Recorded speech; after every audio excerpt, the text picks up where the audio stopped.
And I think ultimately we will have to have some kind of universal basic income.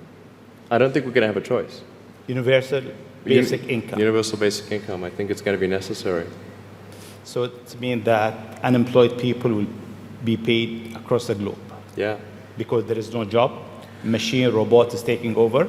There will be fewer and fewer jobs that a robot cannot do better. Okay. That's simply and I want to be clear that these are not things that I think that I wish would happen. These are simply things that I think probably will happen. And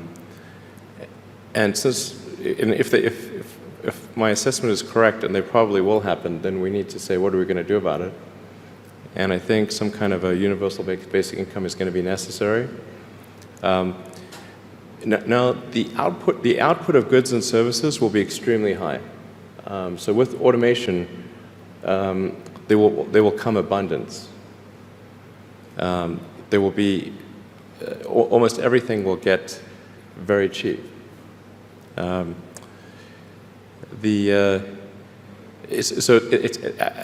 think I think we'll just end up doing a universal basic income. It's going to be necessary. The harder challenge, much harder challenge, is how do people then have meaning? Like a lot of people, they derive their meaning from their employment.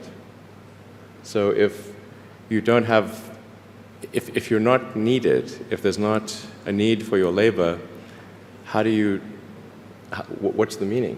Do you have meaning? Do you feel useless? That's a much harder problem to deal with.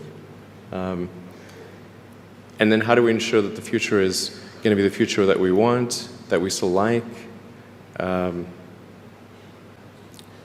No, I mean, I do think that there's a potential path here which is, and we're really getting into science fiction or sort of advanced science stuff, but having some sort of merger with biological intelligence and machine intelligence.